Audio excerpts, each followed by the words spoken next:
सदा वसन्तं हृदयारविन्दे भवं भवामि सहितं नमामि। श्री माँ के बिहारी तेरी आरती गाऊं, माँ के बिहारी तेरी आरती गाऊं, आरती गाऊं प्यारे तुझी को रिझाऊं, आरती गाऊं प्यारे तुझी को रिझाऊं, हे गिरिधर तेरी आरती गाऊं, हे गिरिधर तेरी आरती गाऊं, माँ के बिहारी तेरी आरती गाऊं, माँ के बिहारी तेरी आरती गाऊं, मोर मुकुट तेरे शीश पे सोहे, मोर मुकुट तेरे शीश पे सोहे, प्यारी बंसी मेरो मन मोहे, प्यारी बंसी मारो मन मोहे, एक छवि बलियारी में जाऊं, एक छवि बलियारी में जाऊं, श्री माँ के बिहारी तेरी आरती गाऊं, श्री माँ के बिहारी तेरी आरती गाऊं, चरणों से निकली गंगा प्यारी, चरणों से निकली है गंगा प्यारी, जिसने सारी दुनिया तारी, जिसने सारी दुनिया प्यारी, चरणों से निकली है गंगा प्यारी, चरणों से निकली है गंगा प्यारी, जिसने सारी दुनिया तारी, जिसने सारी दुनिया प्यारी, उन चरणन के दर्शन पाऊं, उन चरणन के दर्शन पाऊं, श्री माँ के बिहारी तेरी आरती गाऊं, श्री माँ के बिहारी तेरी आरती गाऊं, आरती गाऊं प्यारे तुझी को रिझाऊं, आरती गाऊं प्यारे तुझी को रिझाऊं, हे गिरिधर तेरी आरती गाऊं, हे गिरिधर तेरी आरती गाऊं, दास अनाथ के नाथ आप हो, नाथ के नाथ आप हो, दुख सुख जीवन प्यारे साथ आप हो, दुख सुख जीवन प्यारे साथ आप हो, नाथ अनाथ के नाथ आप हो, दास अनाथ नाथ आप हो, दुख सुख जीवन साथ आप हो, दुख सुख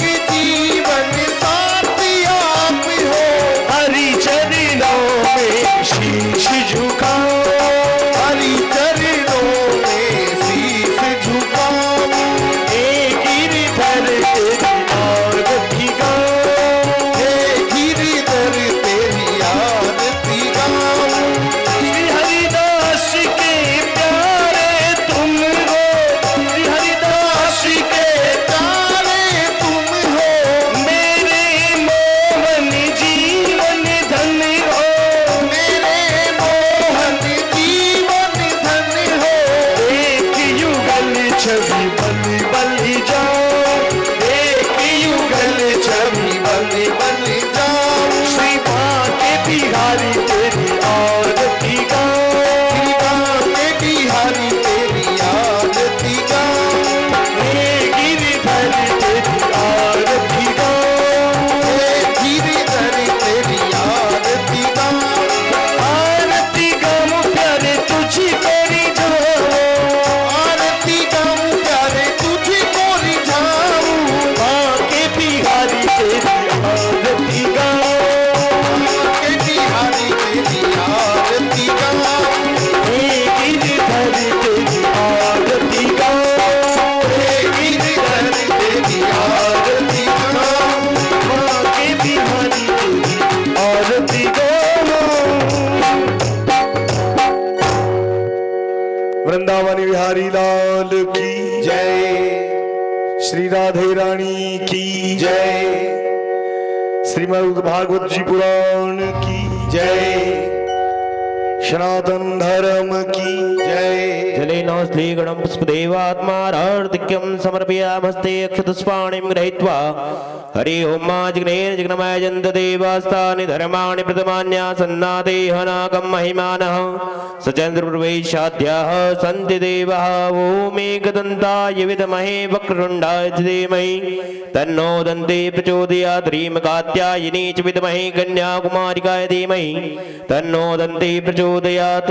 ॐ नन्दनन्दनाय विद्महे यशोदानन्दनाय धीमहि तन्नो बालकृष्णा प्रचोदयात्। वृषभानुजाय विद्महे कृष्णप्रियाय धीमहि तन्नो राधिका प्रचोदयात्। अञ्जनेसुताय विद्महे वायुपुत्राय धीमहि तन्नो हनुमत् प्रचोदयात्। तत्पुरुषाय विद्महे महादेवाय धीमहि तन्नो रुद्र प्रचोदयात्। ज्ञानगङ्गाय विद्महे शुकमुखाय च धीमहि तन्नो श्रीमद्भागवत प्रचोदयात्। नाना सुगन्ध पुष्पाणि यथा कालोद्भवानि च पुष्पाञ्जलिर्मया दत्त्वा गृहाणां परमेश्वरः। मंगलमंत्र पुष्पांजलिं समर्पयामि। चढ़ा दीजिएगा भगवान की चरण। बोल द्वारिकानाथ की जय। श्री चार भुजानाथ की जय। श्री सांवलिया सेठ की जय। वृंदावन बिहारी लाल की जय। श्री हनुमान जी महाराज की जय। सदगुरुदेव भगवान की जय। श्री व्यास जी महाराज की जय। श्री सुखदेव जी महाराज की जय। महाकाल भगवान की जय। कुलदेवी देवताओं की जय। मित्र भगवान की जय। शिव नमः पार्वती पते हर हर महादेव हर।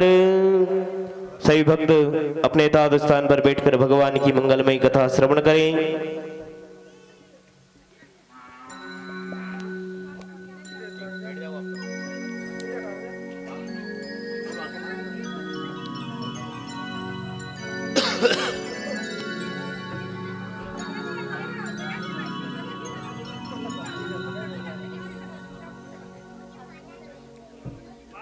इसे थोड़ा सा पीछे कर दीजिए।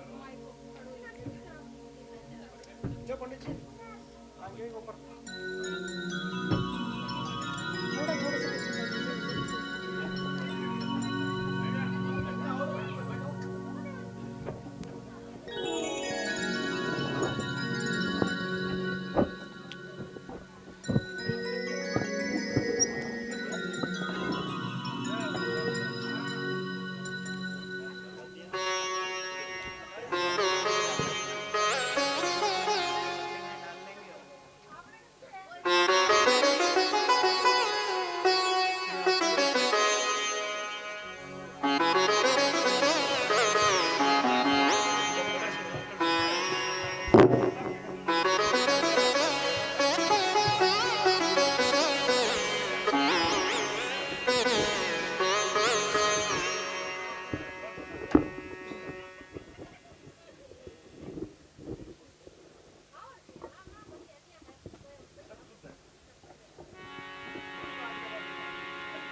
राधे राधे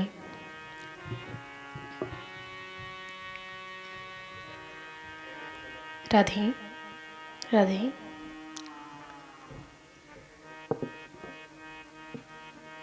प्रेम से बोलिए बांके बिहारी लाल की।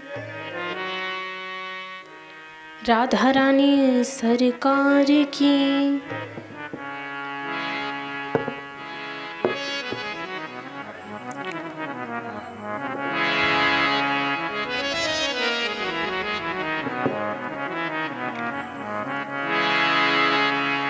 हरि ओम।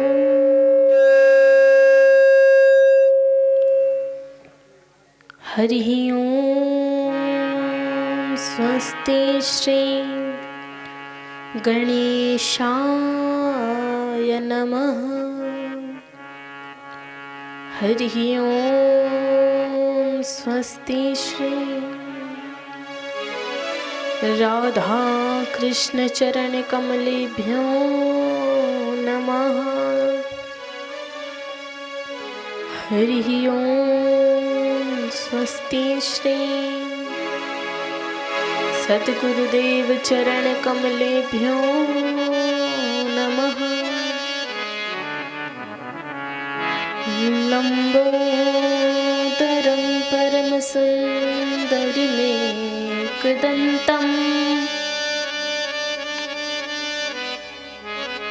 रक्तांबरं त्रिनयनं परमं पवित्रम्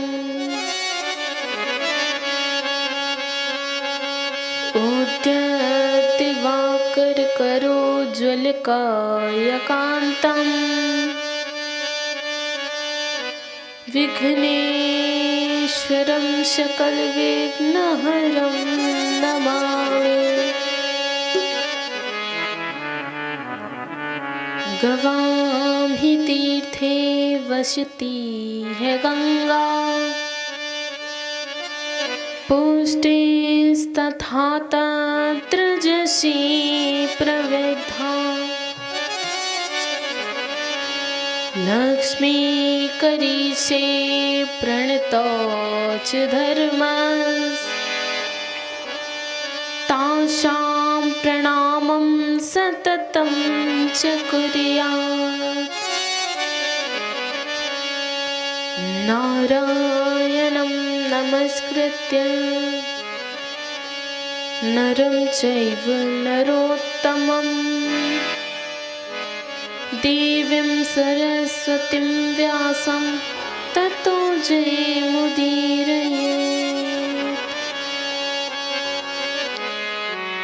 जय जय श्री राधारमण जय जय नवल किशोर जय गोपी चित चोर प्रभु जय जय माखन चोर।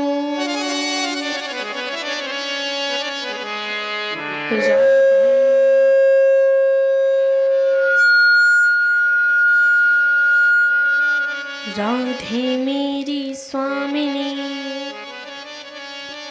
और मैं राधे जो की दास। जन्म जन्म मोहि दीजियो श्री वृंदावन को वास। राधे मेरी मातु है और पिता मेरे घनश्याम। इन दोनों के चरणों में मेरा बारंबार प्रणाम। मेरो मन मानिक धर्यो श्री गिरधर जो के पास। प्रेम व्याज इतनो बढ़ियो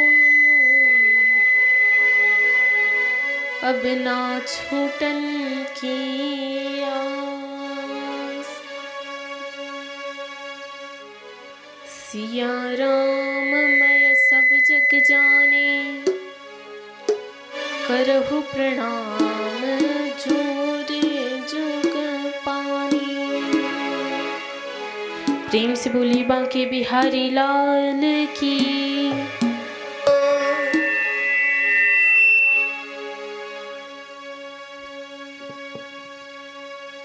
राधे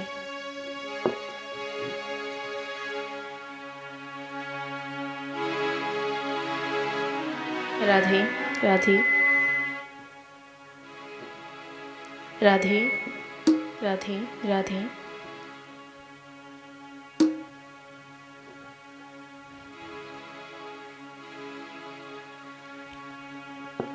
राधे। परम मंगलमय परात्पर अखिलेश्वर अकारण करुणा वरुणालय भक्तिवांछा कल्पतरु भगवान श्याम सुंदर नंद जी के प्रिय माँ यशोदा के लाडले श्री बालकृष्ण लाल के चरणों में इस दासी का सादर प्रणाम। परम आराध्य लाडली विश्वभानु नंदिनी आनंद कंदिनी हृदय वासिनी श्री राधा रानी जी के चरणों में इस दासी का सादर प्रणाम। अंधकार से प्रकाश की ओर ले जाने वाले सदगुरुदेव के चरणों में इस दासी का सादर प्रणाम। जहाँ जहाँ तक दूर दूर तक मेरी आवाज़ पहुँच रही है, वहाँ के बड़े बुजुर्ग पिता व दादा के समान व मेरे कंधे से कंधा मिलाकर चलने वाले युवा भाई भक्तों, उन सभी को मेरा प्रेम भरा राधे राधे। और माता अनुसुईया के चरित्र को चरितार्थ करने वाली मातृशक्ति, उन सभी को मेरा प्रेम भरा जय जय श्री राधे, जय जय श्री राधे, जय जय श्री राधे श्याम।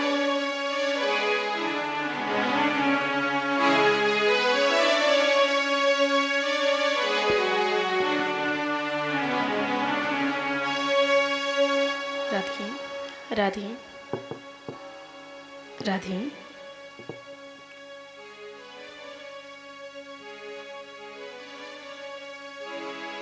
राधे राधे। आज आप लोग का बड़ा ही भाग्य है कि आप लोगों को आपके गांव में, आपके ग्राम में श्रीमद् भागवत कथा श्रवण करने को मिल रही है। बहुत लोग होते हैं जो सोचते रह जाते हैं, कभी सोचते हैं कि चलो आज कथा श्रवण करने, नहीं आ पाते। 4-5 दिन, पूरे 7 दिन ऐसे ही गुजर जाते हैं, परंतु यहाँ तक पहुँचने में बहुत देर लगती है। व्यास जी कहते हैं जन्मांतरे भवेत पुण्यम तदा भागवतम लभेत। जब हमारे जन्म जन्मांतर के पुण्य उदय होते हैं, तब हमें श्रीमद् भागवत कथा श्रवण करने को मिलती है। और आप यहाँ पर, आपका भाग्य आज उदय हो गया जो कथा अपने ग्राम में श्रवण करने को मिल रही है। आपका घर ज्यादा से ज्यादा कितना दूर हो सकता है, यहाँ या फिर वहाँ, इतने ही दूर। आने में कोई कष्ट नहीं होता, क्योंकि परमात्मा के धाम जाने में कोई कष्ट नहीं होता। मंदिर जाते हो तो यह सोचते हो आप लोग कि अरे मंदिर जा रहे हैं, कितनी दूर होगा या फिर कितनी पास, सोचते हो? नहीं सोचते। इसीलिए कथा श्रवण करने के लिए भी यह सब नहीं सोचना चाहिए। आज कथा श्रवण कर रहे हो, आज नहीं तो कल परमात्मा के धाम तो जाना ही है। कहते हैं ना, हर चीज की एक्सपायरी डेट आती है। दवाई ले लो, दवाई में भी एक्सपायरी डेट लिखी आती है। पहनने से लेकर खाने तक, ओढ़ने से लेकर उतारने तक, हर चीज की एक्सपायरी डेट आती है। चलो भला करो कि जो दवाइयाँ होती है उस पर उसकी एक्सपायरी डेट लिखी आती है। क्या हम पे और आप पे आपकी एक्सपायरी डेट लिखी है? नहीं लिखी। कि महाठगनी ये श्वास है, हर पल आए जाए, रुक जाए कब और कहाँ, यह कोई जान न पाए। यह सांस महाठगनी है, कब आती है और जाती है पता नहीं। और इसका तो यह भी नहीं पता कि कब रुक जाए। अभी बैठे हो और घर जाते जाते पता भी नहीं चलेगा कि सांस रुक गई। इसलिए कहते हैं कि भगवान का जितना ज्यादा हो सके परमात्मा का भजन करो, क्योंकि आपको लगता है कि आपके भाई बंधु आपके सगे हैं। तो मेरी माताओं और बहनों, जो आप लोगों को अपने सगे लग रहे हैं, तो एक बार आजमा के देख लो। नहीं विश्वास हमारी बोली पे, तो आजमा के देख लो, कोई आज के ज़माने में अपना नहीं है। आपके पास धन है तो सब आपके, और धन नहीं है तो कोई भी आपका नहीं है। कलयुग है ना, ये धन से चलता है। इस जमाने में हर कुछ धन है, धन है तो सब कुछ है, और धन नहीं तो कुछ भी नहीं। आइए एक परमात्मा का संकीर्तन करते हैं। श्री राधे राधे गोविंद गोविंद राधे, श्री राधे राधे गोविंद गोविंद राधे, श्री राधे राधे गोविंद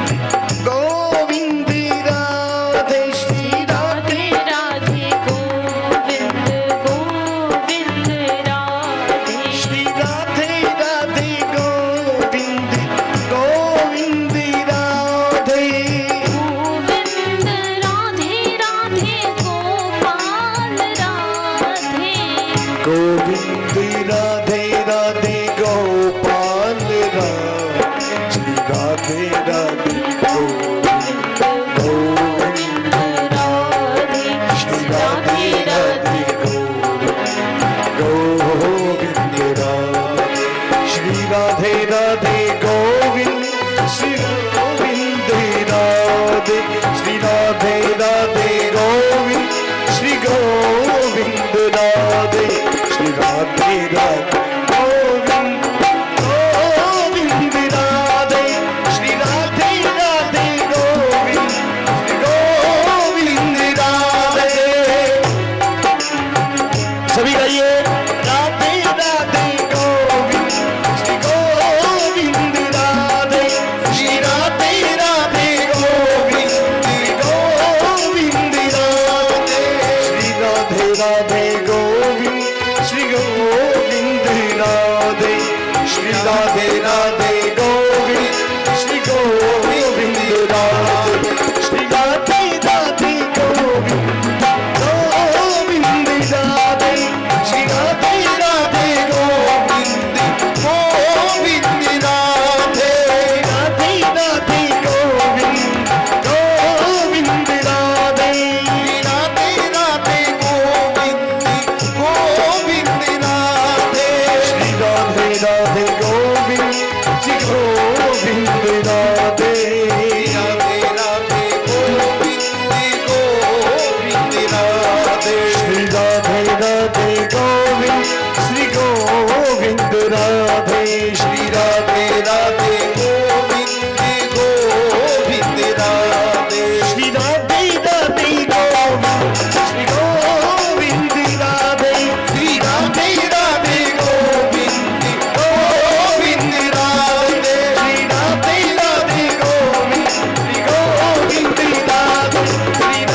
राधे गोविंद गोविंद राधे, राधे राधे गोविंद गोविंद राधे। प्रेम से बोलिए बांके बिहारी लाल की।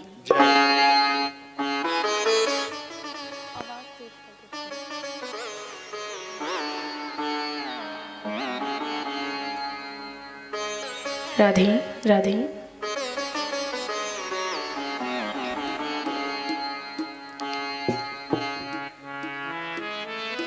अच्छा, आप लोगों को पता है संकीर्तन या भजन क्यों होता है? बताइए किस किस को पता है? संकीर्तन और भजन किस लिए होता है? तो आइए आज हम संकीर्तन की महिमा से जानते हैं कि संकीर्तन किस लिए किया जाता है।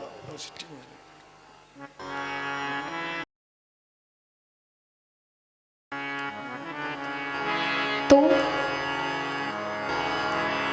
जब आप किसी चीज को देखते हैं तो आपका मन उस पे, हृदय उस पे आ जाता है।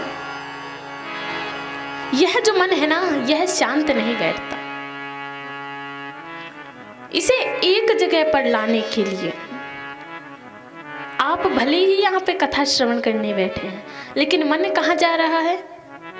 अरे हमारे घर पे ताला नहीं लगा, घर पे यह चीज छूट गई या फिर वह चीज छूट गई, इस पे मन लगा रहता है, कथा में मन नहीं लगता। और यदि घर की तरफ मन नहीं दौड़ता तो पता है किस तरफ दौड़ता है? अरे तुमने साड़ी अच्छी नहीं पहनी, हमारी साड़ी तुमसे ज्यादा सुंदर है। इन सब चीजों पे मन भटकता है। यह एक जगह बैठने वालों में से नहीं है, यह एक जगह बैठ ही नहीं सकता। इसीलिए मन को एक जगह बिठाने के लिए, उसकी जगह पर, स्थल पर बिठाने के लिए हम संकीर्तन का सहारा लेते हैं। राम नाम के साबुन से जो मन का मैल छुड़ाएगा। यह जो आप लोग शरीर पर साबुन लगाते हैं, तो वह साबुन कौन से नाम के आते हैं? उन पर नाम लिखा होता है ना, हर साबुन का नाम होता है। दुकान वाले को जाओगे, यही तो नहीं बोल देते अरे भैया वो साबुन दे दो। बेचारे दुकान वाले भैया चक्कर में पड़ जाएंगे, कौन सा साबुन दे दो, कितने सारे साबुन है, नाम बता दो। हर चीज का एक नाम होता है। इसीलिए जो हमारे हृदय को साफ करता है वह कौन सा साबुन है? राम रूपी साबुन। राम के नाम का साबुन है जो हृदय को पवित्र बनाता है, हृदय को साफ करता है। और आप लोगों से एक और बात, आज कथा का प्रथम दिवस है। आप लोग कथा के बीच बीच में राधे का जयकारा लगाया कीजिए। प्रेम से बोलिए राधे राधे राधे, और जोर से, राधे राधे, और जोर से। राधे राधे। यहाँ से आवाज आई, आगे वालों की आवाज आई, पीछे वाले यूं ही बैठे। बताओ राधे राधे क्यों बोला जाता है? इसीलिए क्योंकि हमें पता लग जाए कि आप लोगों में से कोई सो रहा नहीं है, क्योंकि कथा स्थल पर निद्रा बहुत जल्दी आती है। और जब यहाँ तक आपकी आवाज नहीं पहुंच रही तो सोचो भगवान के धाम तक कैसे आपकी आवाज पहुंचेगी। एक बार जोर से बोलो राधे राधे, राधे राधे, और जोर से राधे राधे। भगवान ये नहीं कहते कि मेरा नाम लेने में जोर लगाओ, पूरी ताकत मत लगाओ, गले की ताकत लगाओ, आवाज निकालो। क्योंकि जब तक आवाज नहीं निकलेगी तब तक कुछ भी समझ में नहीं आएगा, कुछ भी समझ में नहीं आएगा। इसीलिए आवाज को बढ़ाना जरूरी होता है। घर में किसी को डांटते हो तो कैसे डांटते हो? इतनी आवाज में डांटते हो, इतनी आवाज में चिल्लाते हो। घर में जो आवाज निकलती है ना वो कहीं नहीं निकलती। इसीलिए यहाँ पे भी घर जितनी ताकत लगाओ, गले की उतनी ही ताकत लगाओ और उतनी जोर से बोलो, प्रेम से बोलो राधे राधे, राधे राधे। अभी भी कोई भी मजा नहीं है। प्रेम से बोलो राधे राधे, राधे राधे। ये हुई ना बात। चाहे कितना ही चिल्ला लो, घर जितनी आवाज नहीं निकलेगी।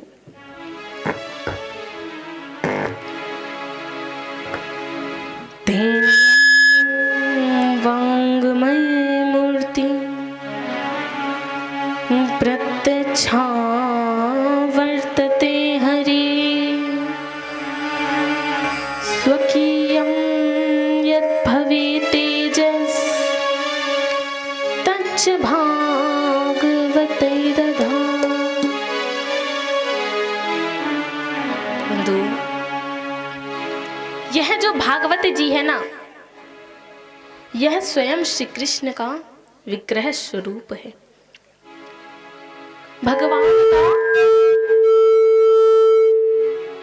भगवान का स्वरूप है। एक बहुत अच्छे कवि हुआ करते थे जिन्होंने एक पद लिखा, बहुत ही सुंदर पद है। श्री भागवत भगवान तुम श्री कृष्ण के अवतार हो। श्रुति वेद और शास्त्र पुराण तरु के सुखद फल ससार हो। जो भागवत को नित पढ़े उसका हृदय भव अपार हो। श्री कृष्ण के दर्शन मिले और भव से बेड़ा पार हो। श्री भागवत भगवान तुम श्री कृष्ण के अवतार हो। श्री भागवत भगवान को श्री कृष्ण का अवतार बताया। अच्छा ये बताइए भागवत जी में कितने श्लोक हैं? भागवत जी में 18,000 श्लोक हैं और उन 18,000 में से 4 श्लोक का पाठ यदि हम कर लेते हैं तो हमें 18,000 श्लोकों का पाठ करने का फल मिलता है। क्योंकि आप एक दिन में 18,000 श्लोक नहीं पढ़ सकते।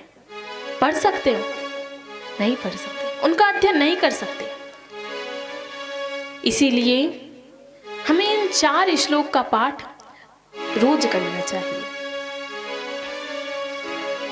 अहमेवा समेवाग्रे नान्यद् यत् सत् सत्परम् पश्चादहं यदेतच्च यो विशिष्येत सोऽस्म्यहम्।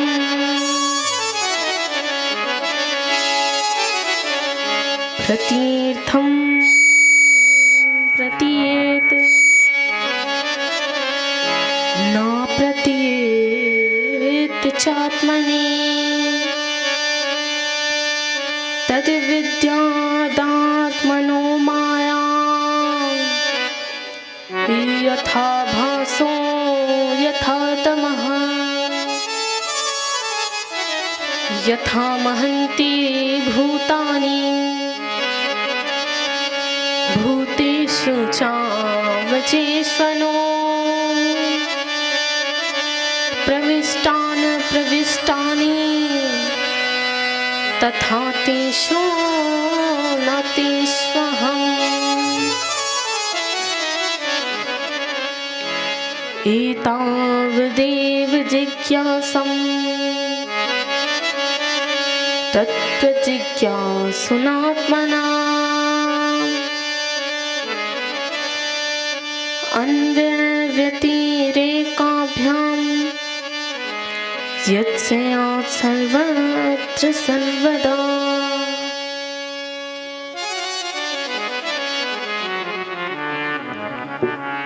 इन 4 श्लोक का पाठ हमें रोज करना चाहिए। इनसे हमें 18,000 श्लोकों का पाठ करने का फल मिलता है। और अब हम भगवान के विग्रह स्वरूप के बारे में जानते हैं। सच्चिदानंद रूपाय विश्वोत्पत्त्यादिहेतवे तापत्रय विनाशाय श्री कृष्णाय वयं नमः।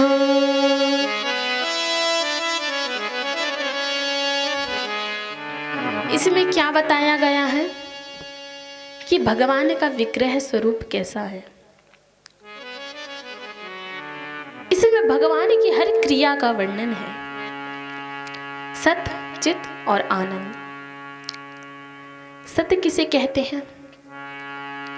जो कभी बदलता नहीं है। क्या हम और आप सत्य हैं? हम और आप सत्य हैं? नहीं है, क्योंकि हम बदलते रहते हैं। हम इनके पास गए तो उनके जैसे हो गए, और यदि इनके पास गए तो इनके जैसे। लेकिन परमात्मा सत्य है, वह आपके लिए भी एक जैसा है और हमारे लिए भी एक जैसा है। परमात्मा अलग अलग नहीं है, परमात्मा सत्य है। और चित किसे कहते हैं?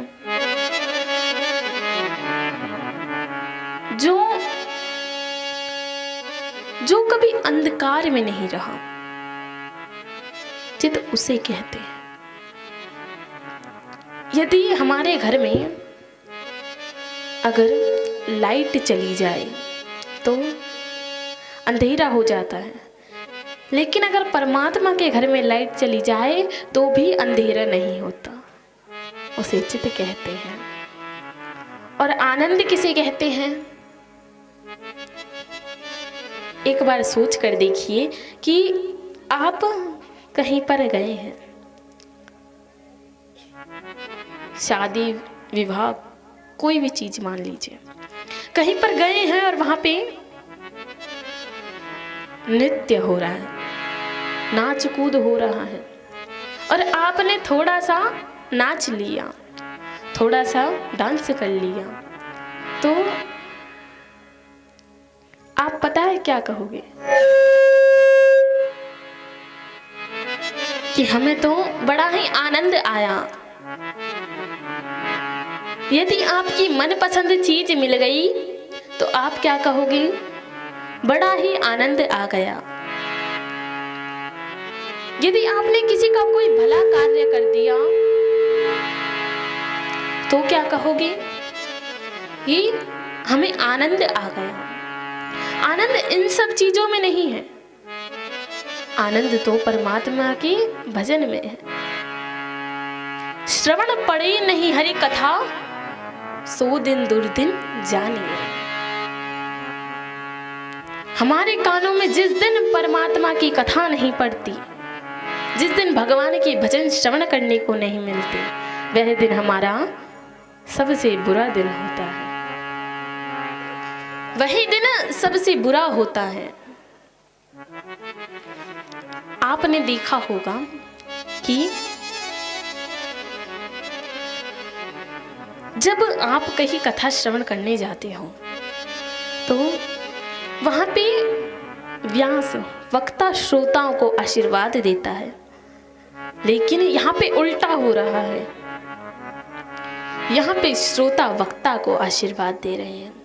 सूत सूत चिरंजीव वदनो वदताम वरः, कथा भागवतीम पुण्याम यदह भगवान छुका। कि हे सूत जी महाराज, आप हमें कथा श्रवण करा रहे हो। हमारा यह आशीर्वाद है कि आपकी वाणी इससे भी मधुर हो जाए। आप हमें इसी प्रकार से कथा श्रवण कराते रहो, और आप हमें कथा श्रवण कराओगे तो हमारे कानों में भगवान के नाम जाएंगे, भगवान के वर्णन होगा, भगवान के इस मुख से हमारे भगवान का वर्णन होगा। तो बताइए इसमें पुण्य किसको मिल रहा है, आपको या हमको?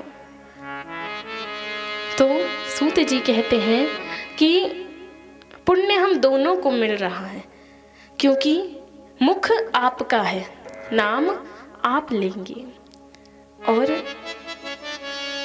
यह हृदय और मन मेरा है। मैं सिर्फ आपसे बुलवा सकता हूँ, आपकी इच्छा हो तो बोलो और नहीं इच्छा तो मत बोलो। यहाँ पे उल्टा हो रहा है। इह घोरे कलंकायो जीवश्चा सुरताम गता। इस घोर कलयुग में मनुष्य दानव बन गया है। यह क्या चल रहा है? कलयुग। और कलयुग में मनुष्य दानव बन गया है। तो अब महाराज सभी प्रश्न करते हैं कि हे गुरुदेव, हमें यह बताइए, क्या उस मनुष्य के लंबी लंबी सींगें निकल आई जिससे वह दानव बन गया हो, या फिर उसके लंबे लंबे दांत निकल आए, या फिर उसका आचरण ही ऐसा हो गया जिससे वह दानव बन गया? मानव क्यों नहीं रहा? सूत जी महाराज कहते हैं कि ना ही तो उसके लंबे लंबे दांत निकल आए, ना ही उसकी लंबी लंबी सींगें निकल आई। मनुष्य अपने आचरण के कारण, अपने स्वभाव के कारण ऐसा हो गया। मनुष्य के आजकल भाव बदलते जा रहे हैं।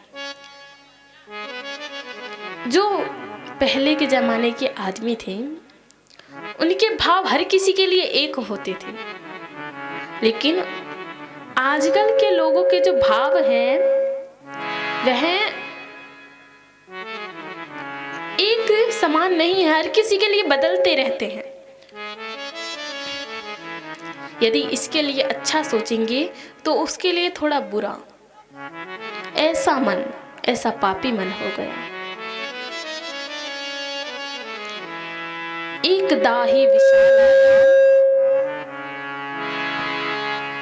चत्वार ऋषियों मला। एक बार नारद जी इधर से उधर विचरण कर रहे थे। उन्होंने सोचा कि मैं विचरण कर रहा हूं, इससे अच्छा कोई स्थान देखकर भगवान का नाम, भगवान के नाम को पुकार लूं। तो वह अच्छा स्थान ढूंढने लगे।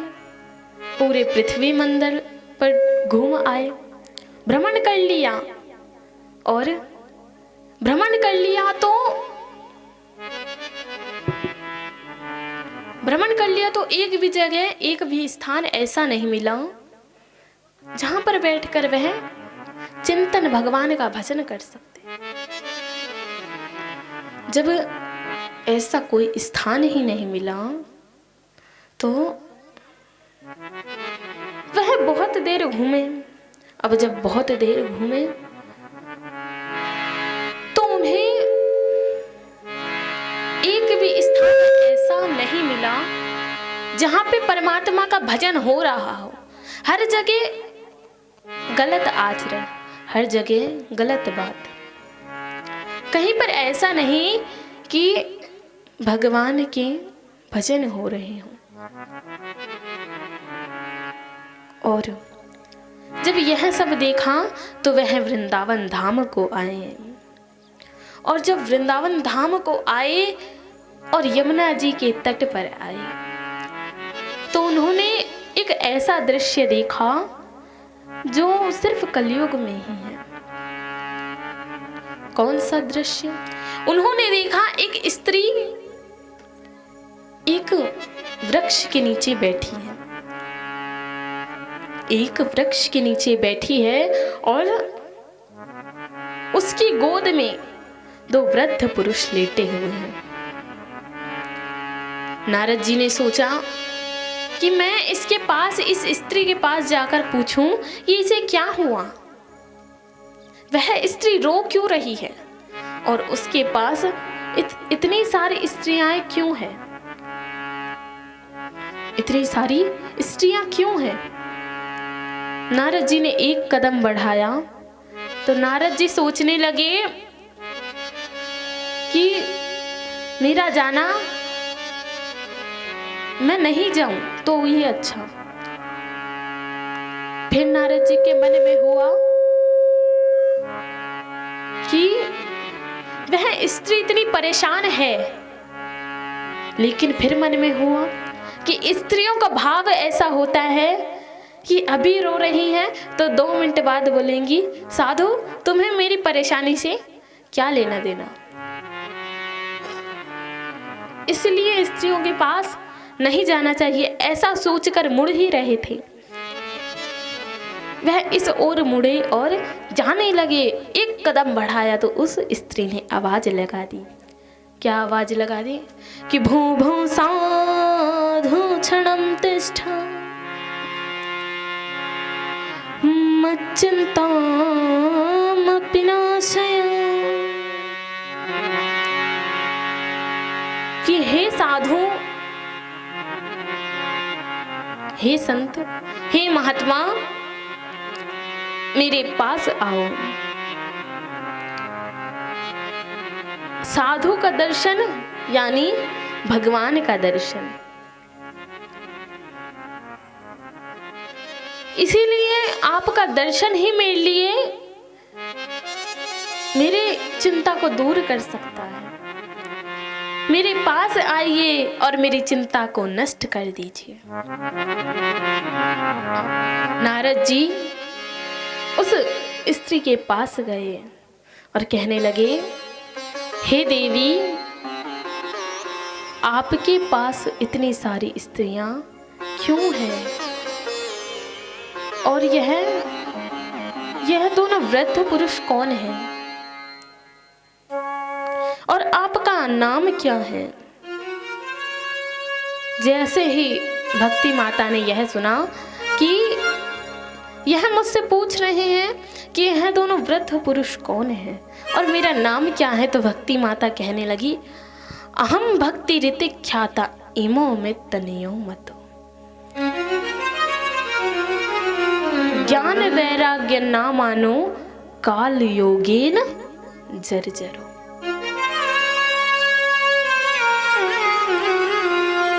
कि हे साधु, मैं अब तुम्हें क्या बताऊं? मैं तुम्हें क्या बताऊं? यह जो दोनों हैं, यह मेरे पुत्र हैं और मैं इनकी माता हूं। मेरा नाम भक्ति है और इनका नाम ज्ञान वैराग्य है। कलयुग के प्रभाव से यह वृंदावन आने से ऐसे हो गए। तो बोले, स्त्री आप रहती कहाँ है? बोले, उत्पन्ना द्रविणी शाहम वृद्धिम कर्नाटके गता। अब आपको पता है ये कर्नाटक क्या है? बहुत लोग घूमे होंगे कर्नाटक में, लेकिन इसका अर्थ क्या है? कि जिस दिन हमारे कानों में भगवान का भजन ना हो, वह तो हमारा दिन दुर्दिन है, और जिस दिन भगवान के भजन हमारे कानों में पड़ जाए, वही तो कर्नाटक है। प्रेम से बोलो राधे राधे, और जोर से राधे राधे। वही तो कर्नाटक है। अब महाराज जब यह सुना तो भक्ति माता रोने लगी, कहने लगी, हे साधु, कुछ ऐसा करो जिससे यह दोनों ठीक हो जाएं, यह दोनों युवावस्था को आ जाए। क्योंकि मैं एक माँ हूं और माँ अपने पुत्र की तकलीफ देख नहीं सकती। इसीलिए कुछ ऐसा करो कि जल्दी से जल्दी यह ठीक हो जाए। नारद जी ने कहा कि देवी मैं कुछ करता हूं। नारद जी ने भगवान का नाम लिया और उन दोनों के कानों में भगवान के मंत्रों का जाप करने लगे। भगवान के मंत्रों का जाप करने लगे, भगवान के मंत्र फूकने लगे, परंतु वह भगवान के के भागवत जी के मंत्रों से उठते और फिर से मूर्छित हो जाते। जब उठते तो भक्ति माता यह सोचती कि कम से कम मेरे पुत्र उठे, इतने दिन से मूर्छित हैं, कम से कम अब तो उठ गए। लेकिन जब मूर्छित होते तो फिर जोर जोर से रोने लगती। नारद जी ने कहा, देवी मैं आपसे ज्यादा प्रयास कर रहा हूं कि ये जल्दी से जल्दी ठीक हो जाए, आप रोइए मत। और आप तो भक्ति हैं। अच्छा, भक्ति कहाँ बैठती है? भक्ति का स्थान कहाँ है? अब तो महाराज नारद जी ने यह कहा और यह कहकर नारद जी सोचने लगे कि यदि मंत्रों से कुछ नहीं हो रहा तो पुराणों से कुछ ना कुछ तो होगा। नारद जी ने 17 पुराण का पाठ कर दिया, परंतु वह नहीं उठे। और जब नहीं उठे तो नारद जी वहां से चल दिए। कहने लगी, देवी मैं कुछ समय बाद आऊंगा, परंतु इस समस्या का हल लेकर आऊंगा। भक्ति माता ने कहा कि आप भी भगवान के भक्त हैं, आप जो कहेंगे सत्य कहेंगे। इसीलिए भक्ति माता ने क्या किया कि नारद जी को जाने दिया। और जब नारद जी को जाने दिया तो नारद जी एक बार 4 ऋषि सनत, सनंदन, सनातन, सनत कुमार चारों भगवान के भजन के लिए विचरण कर रहे थे। भगवान के भजन के लिए विचरण कर रहे थे कि कोई ऐसा मिल जाए जिसके साथ हम बैठकर भजन कर ले, कोई हमें हरि की कथा श्रवण करा दे।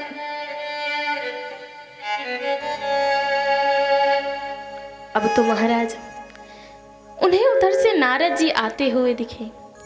और जब नारद जी आते हुए दिखे तो वह खुश हो गए और मन में सोचने लगी, हरि की कथा सुनाने वाले, प्रभु की कथा सुनाने वाले, तुमको लाखों प्रणाम। ऐसा सोचकर और जब ऐसा सोचने लगे तो नारद जी का मुंह लटका हुआ दिखा। नारद जी तो खुद ही परेशान थे और जब मुंह लटका हुआ दिखा तो उन चारों ने क्या किया कि वह कहने लगे, हे नारद जी, आप तो हमेशा भगवान के भजन करते रहते हैं, हर समय नारायण नारायण जपते रहते हैं, फिर आपको क्या हुआ आज? आप इस प्रकार से अपने मुंह को लटकाकर कहां से आ रहे हैं और कहां को जा रहे हैं? आप किस स्थान से आ रहे हैं और किस स्थान पर जा रहे हैं? आप इतने उदास क्यों हैं?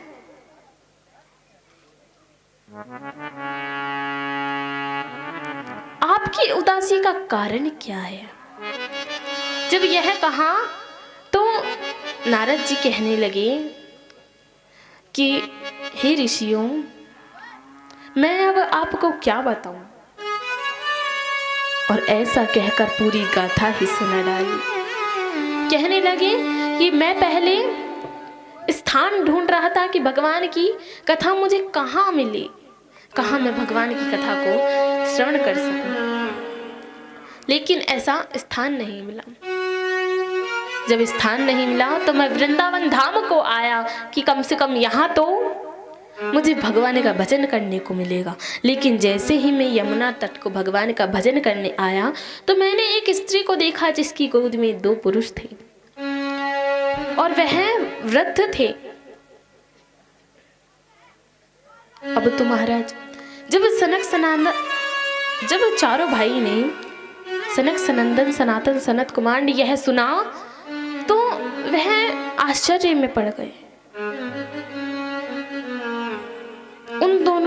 उन चारों ने कहा कि वह दोनों कौन थे, इसमें कोई बड़ी बात थोड़ी है, वृद्धावस्था तो सबको आती है। बोले सबसे बड़ी दिक्कत की बात यह थी जो स्त्री युवा अवस्था को प्राप्त थी वह तो उनकी माता थी, और वह जो दो पुरुष वृद्धावस्था को प्राप्त थे वह दोनों उनके पुत्र थे।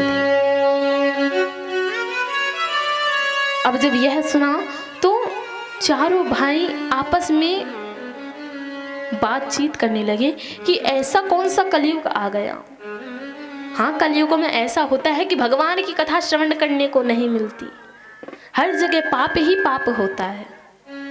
परंतु ऐसी कौन सी जगह आ गई जहां पर इतना ऐसा दृश्य देखने को नारद जी को मिल गया। अब तो चारों भाई कहने लगे ये कोई बड़ी बात थोड़ी है। उनके कानों में मंत्रों का जाप कर दो, वह उठ जाएंगे। नारद जी ने कहा कि प्रभु जी आप यह सब जो उपाय बता रहे हैं यह सब पहले ही करके देख चुके हैं, हम पहले ही करके देख चुके हैं। अब कोई ऐसा उपाय चाहिए जिससे उन्हें तुरंत या फिर तो मुक्ति मिल जाए या फिर वह युवावस्था को प्राप्त हो जाए। अब तो सनक सनंदन सनातन सनत कुमार सोचने लगे कि ऐसा कौन सा उपाय। तो उन चारों में से चारों ने जब चर्चाएं कर ली तो चारों कहने लगे कि ऐसा करो, श्रीमद् भागवत कथा का आयोजन करो और कथा का आयोजन करके उनको कथा श्रवण कराओ, उनको कथा श्रवण कराओ। अब महाराज नारद जी आए वृंदावन धाम को और कथा का आयोजन किया। जब कथा का आयोजन किया तो कथा में बहुत भीड़ थी। अब जब भीड़ थी तो कथा के बीच में भक्ति देवी और ज्ञान वैराग्य पधार गए।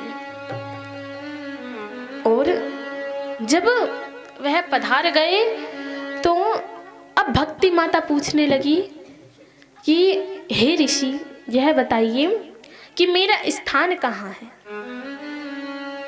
अब तो सभी सोचने लगे कि कथा हो गई परंतु भक्ति माता का स्थान कहाँ है। तो सारे ही ऋषि कहने लगे कि माता आप ऐसा करो, सभी भक्तों के मन को साफ देखो और किसके मन में मैल भरा है यह देखो। अच्छा अब आप बताइए कि भक्ति माता का स्थान कहाँ था, किसको पता है? भक्ति माता का स्थान हृदय में होता है। सभी कहते हैं कि एक काम करो, आप जाकर सभी भक्तों के हृदय में निवास कर जाओ। अब ज्ञान वैराग्य कहने लगे कि अब हम कहाँ बैठे हैं। तो ज्ञान में क्या होता है, ज्ञान का मतलब क्या होता है? कहते हैं ना ज्ञान कितना भी ले लो कम होता है। ज्ञान को बुद्धि में बिठाया और वैराग्य को साधुओं की जगह पर बिठाया। कहते ना अब तो हम वैराग्य धारण करेंगे। और महाराज जैसे ही वह कथा में पधारी तो वह जो दो पुरुष थे ज्ञान और वैराग्य, वह दोनों ही युवावस्था को प्राप्त हो गए। प्रेम से बोलिए बांके बिहारी लाल की जय हो। ऐसी परमात्मा की माया जिसको कोई समझ न पाया। भगवान की माया ऐसी है कि इधर से उधर पूरी, मतलब हर चीज को देख लो लेकिन समझ नहीं पाओगे। अभी यहाँ बैठे हो, उदास हो, और यदि कोई अच्छा कार्य आ गया तो वह माया ही है ना, माया ही है। एक बार क्या हुआ, एक धोबी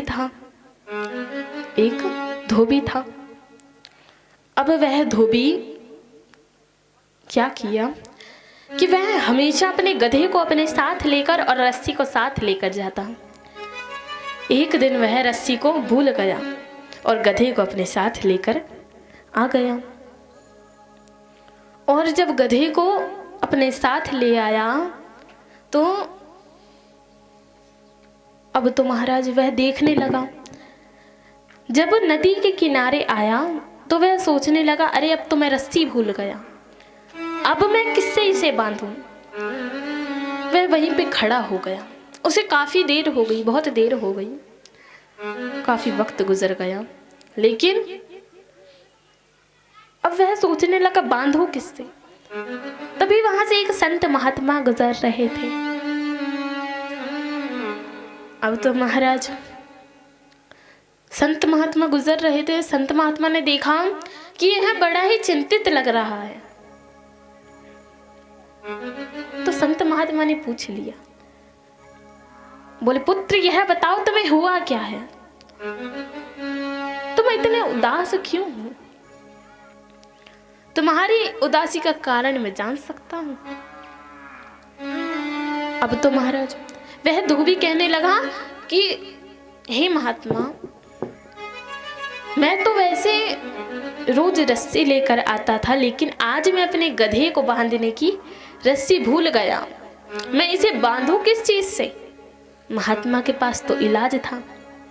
महात्मा ने कही कहाँ बांधते हो, बोले इस पेड़ की छांव के नीचे इस खूंटे में बांधते हैं।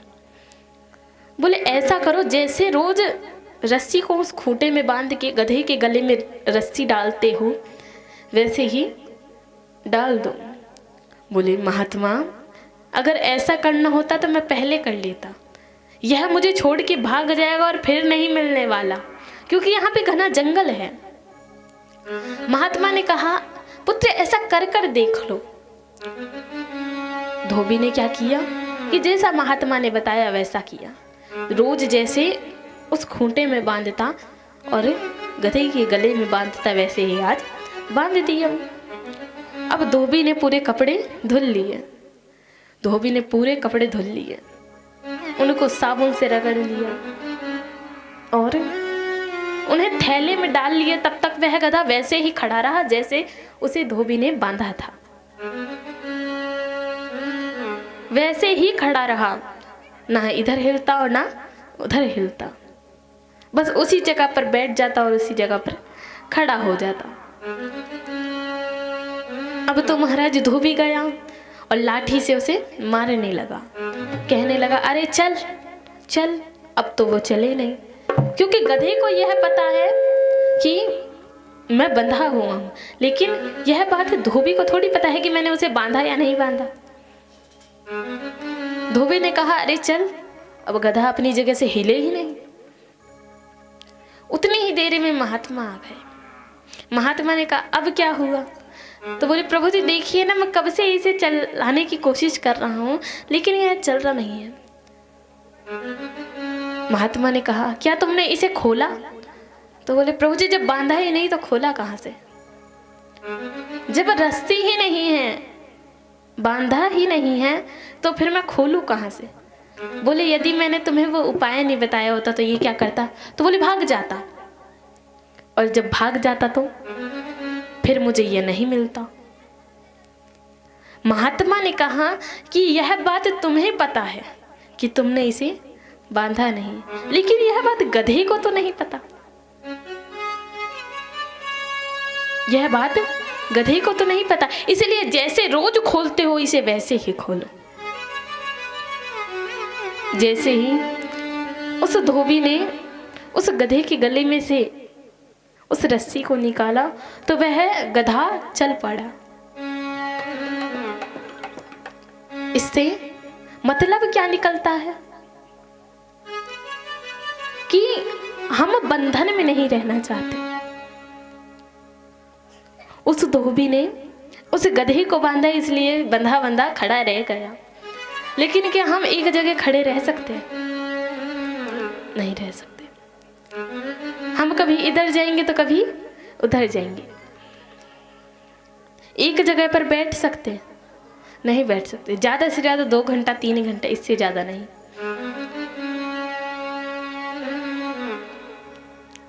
रात की कुछ और बात है। रात्रि में निद्रा अवस्था रहती है, इसलिए एक जगह पर रह जाते, फिर भी हिलने डुलने से बाज नहीं आते, इधर उधर गुलाटी खाते रहते हो। हम इंसानों में इतनी बुद्धि है, लेकिन जीव जंतु में, छोटे जानवरों में इतनी बुद्धि नहीं है। और अब महाराज आइए, अब हमारा प्रसंग यहाँ से बदल रहा है। हमारा प्रसंग किस तरफ बढ़ रहा है? हमारा प्रसंग बढ़ रहा है गोकर्ण उपाख्यान की ओर। अच्छा बताओ, हम आपको प्रसंग क्यों बता रहे हैं? इससे पहले हमने क्या सुनाया? भक्ति चरित्र। आपको यह सब याद रखना है। किस लिए? क्योंकि कल हम आपसे यही पूछेंगे, और फिर यदि आपने नहीं बताया तो फिर आप पता है मन में क्या सोचेंगे? अरे पता नहीं था, कल तो आए थे, बताया तो था, लेकिन अब नहीं बता पाए तो बेइज्जती हो जाएगी, ऐसा सोचोगे। प्रसंग को याद रखिए। यह सिर्फ इसीलिए नहीं कि हम पूछेंगे। यदि आप भगवान के धाम जाओ तो भगवान बोलेंगे क्या याद रखा, क्या करके आए? तो बोले परमात्मा कुछ लेकर आए चाहे नहीं लेकर आए, आपके जो कथा के प्रसंग हैं वह हम अपने साथ लेकर आए। इसीलिए हमें भगवान का भजन और भगवान की कथा को हमेशा याद रखना चाहिए। भले से कुछ चीज याद रखो या मत रखो, लेकिन परमात्मा के नाम को हमेशा याद रखो। तुंगभद्रा तटे पूर्व मभूत पत्तनमोत्तमम्। एक बार एक तुंगभद्रा नदी के किनारे एक तट था। उसके पास में एक गांव था जिसका नाम था उत्तम नगर, जिसका नाम था उत्तम नगर। और अब महाराज उस उत्तम नगर में बहुत से वासी रहते थे। जैसे आप लोगों का गांव है ना, वैसे ही उनका भी गांव है, वैसे भी उनका गांव है। अच्छा, आप लोगों में से कितनी माताएं ऐसी होंगी जो अपने पुत्रों को या पुत्रियों को इस कथा लाइन में डालना चाहती होंगी? हाथ उठाइए। इन माताओं के लिए एक बार ताली बजाइए। अच्छा बताओ, हमने यह क्यों पूछा? इसका कारण पता है? क्योंकि हर एक माता चाहती है, यदि हम लोगों को इस स्थान पर देखते हैं तो हर एक माता का, हर कोई माता पिता अपने पुत्रों के लिए या पुत्रियों के लिए सपने सजाते हैं, है ना? और हर एक माता पिता यही चाहते हैं कि हमारे पुत्र या पुत्री, हमारे बच्चे अच्छी लाइन में जाएं, अच्छे आचरण सीखें, अच्छी बातें करें, अपशब्द ना बोले। हर कोई माता पिता यही चाहता है। हर एक माता पिता के एक सपने होते हैं। और आज जिन माताओं ने हाथ उठाया है वह अपने बच्चों को इस सनातन लाइन में डालिए, क्योंकि यदि हम जीवित हैं तो हमारा सनातन धर्म आगे बढ़ेगा। और यदि हमारी आने वाली पीढ़ी यदि यह सुनेगी तो वह भी इन्हीं आचरणों में पड़ेगी। यदि आज हमने अपने बच्चों को ऐसे संस्कार सिखाए तो एक न एक दिन ताने तो सुनने पड़ेंगे कि अरे अपने बच्चों को कैसे आचरण दिए। बच्चे बात करना नहीं जानते, बच्चे यह नहीं जानते कि बड़े से कैसे बात किया जाता है या छोटे से कैसे बात किया जाता है। बच्चों के आचरण अच्छे नहीं हैं, आगे जाकर यह ताने सुनने मिलेंगे। और यदि आज अच्छे आचरण दे दिए, अच्छे संस्कार दे दिए तो आगे जाकर यह सुनने को मिलेगा कि हे माता तुम धन्य हो कि तुमने अपनी पुत्री या पुत्र को ऐसे बनाया, अपनी पुत्री या पुत्र को इस लाइन में डाला, अपने बच्चों को अच्छे संस्कार दिए। यदि आज हम ही सनातन का प्रचार नहीं करेंगे तो आगे जाकर फिर सनातन कहाँ आगे बढ़ेगा? कौन सनातन का प्रचार करेगा? फिर सनातन को जानेगा ही कौन? हर एक माताएं जो यहाँ पर बैठी हैं, माताएं या फिर पिता, वह आज संकल्प लीजिए कि हम भी सनातन को आगे बढ़ाएंगे। क्योंकि यदि आज आपने ऐसा संकल्प लिया तो आपको देखकर दूसरी औरत भी यही करेगी, और यदि दूसरी औरत भी यही करेगी तो उसे देखकर 2 औरतें और बढ़ेंगी और हमारे सनातन का प्रचार होगा।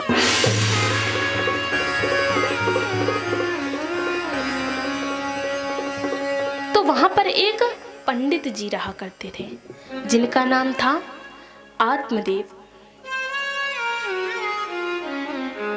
अब तो महाराज आत्मदेव पंडित जी बड़े ही ज्ञानी थे। जब वह दूर से आते तो वह ऐसे चमकते जैसे सूर्य का प्रकाश। सूर्य का प्रकाश आंखों में पड़ता है तो कैसा लगता है?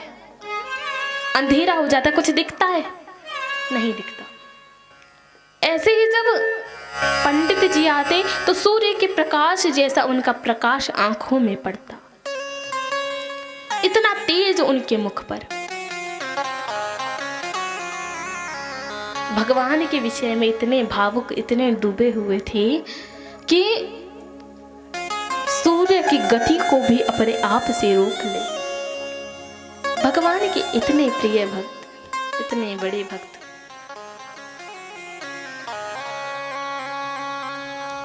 अब महाराज आपने आत्मदेव जी के बारे में तो जान लिया, अब उनकी पत्नी कैसी थी?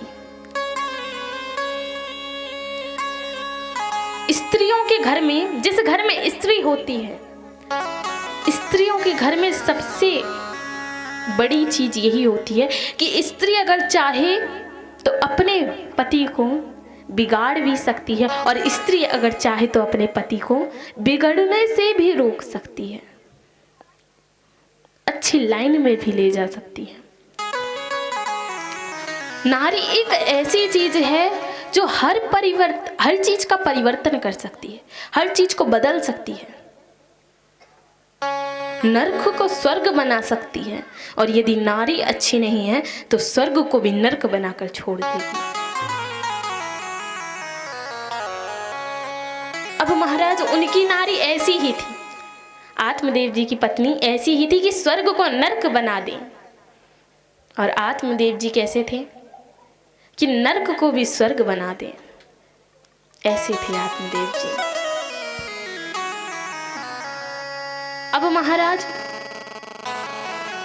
उनकी पत्नी जब घर का झाड़ू पोछा करती तो जैसे करते ना, तन तन तन कहते ना, आप लोग की भाषा में कहते भन भन करती रहती है। ऐसे ही करती थी।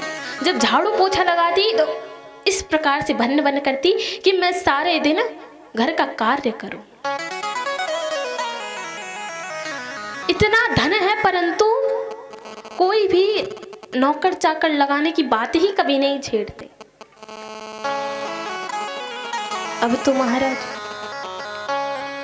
एक बार क्या हुआ कि उनके घर में हर चीज थी, धन से लेकर पैसे से लेकर। अच्छा आप ये बताइए कि आपकी जो मन है यह हर चीज को जागृत कैसे करता है? कभी इसकी प्यास बुझती है? नहीं बुझती। यह चीज आ गई तो यह चीज चाहिए। यदि किसी के घर में झूमर देख लिया या घर देख लिया तो यह घर चाहिए, चाहे से कितने में भी आए।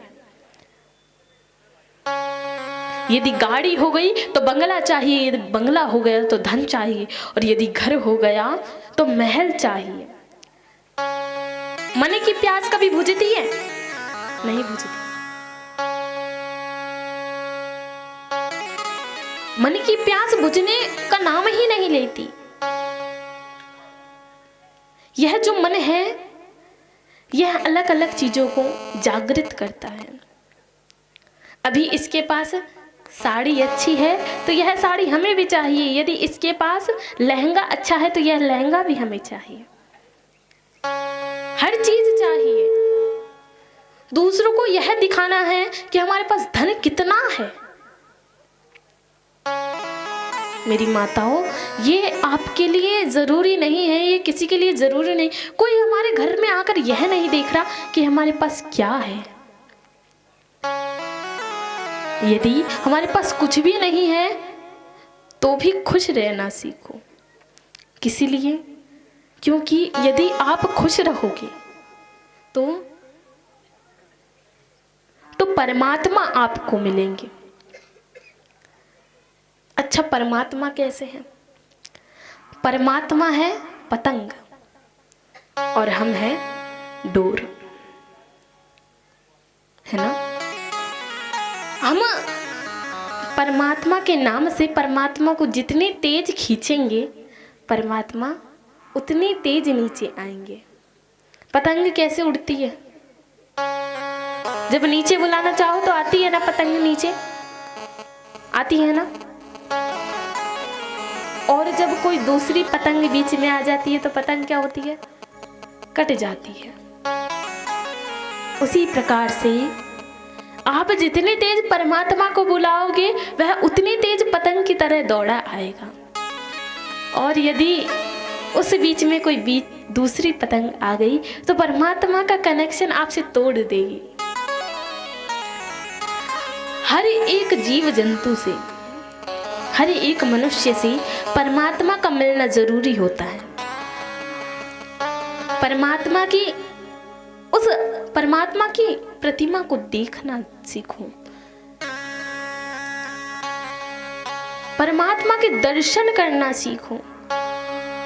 यदि कोई परमात्मा का प्रिय भक्त होता है तो वह यह नहीं देखता कि परमात्मा का मंदिर कितनी दूर है या फिर परमात्मा की कथा या भजन कितनी दूर हो रहा है।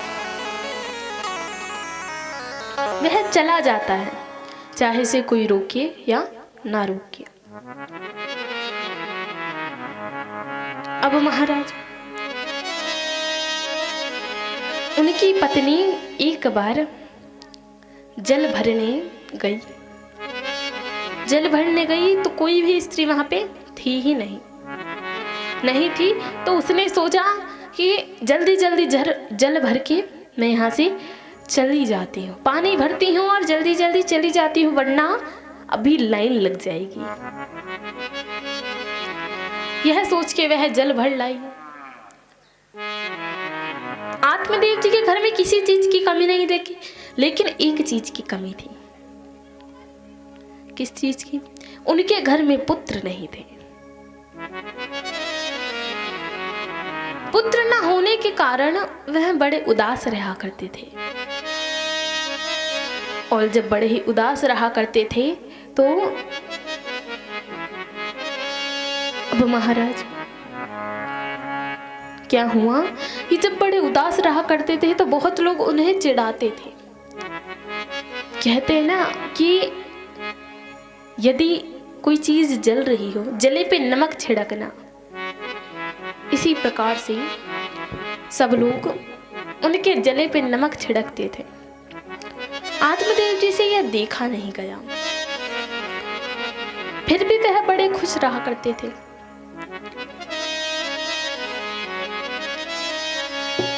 अब तो महाराज एक दिन उनकी पत्नी जल भरने गई तो सबसे पीछे जाकर भी सबसे पहले जल भरी। लड़ाई में एक नंबर, तो सबसे पीछे जाकर भी सबसे पहले जल भरे।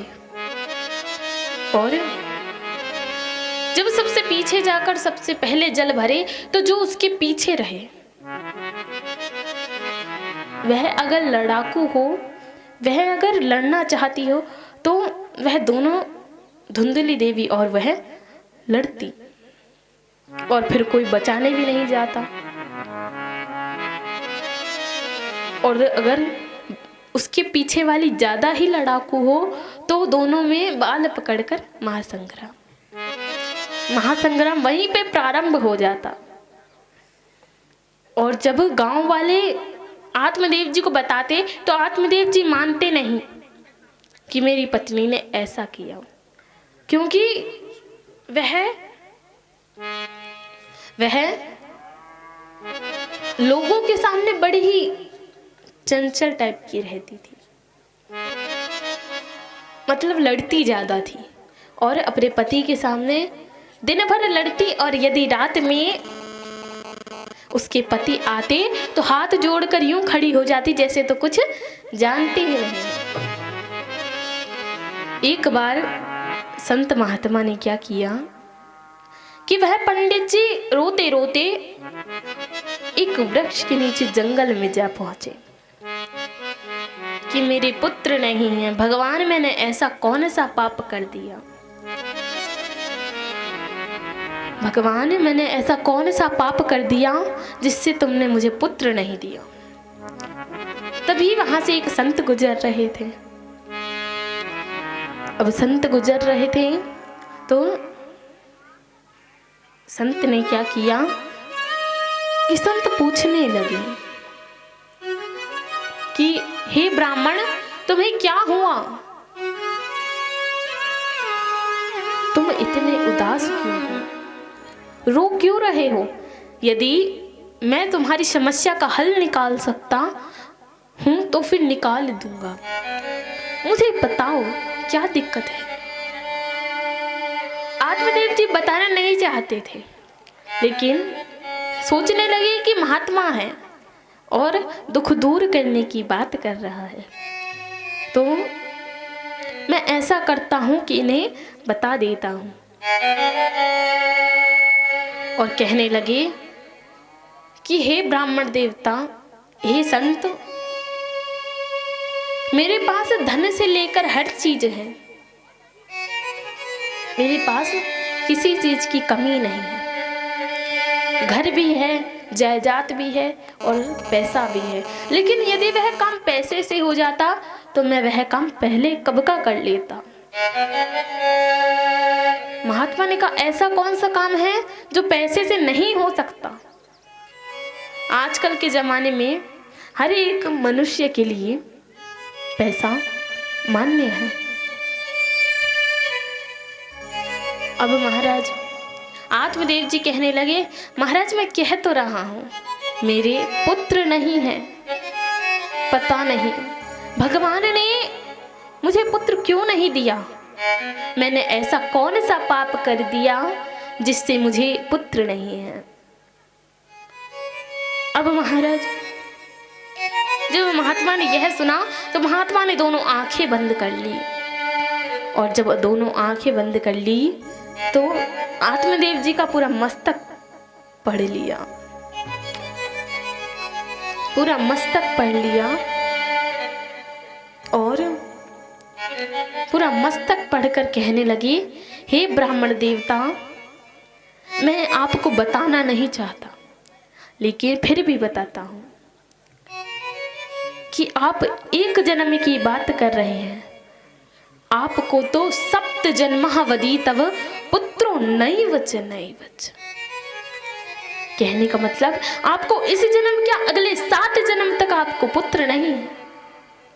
यह सुने तो आत्मदेव जी और जोर जोर से रोने लगे, और जोर जोर से रोने लगे। तो आत्मदेव जी कहने लगे कि हे महात्मा, मैंने मेरी चिंता को कम करने आपको बुलाया था, चिंता को बढ़ाने नहीं बुलाया था। इसीलिए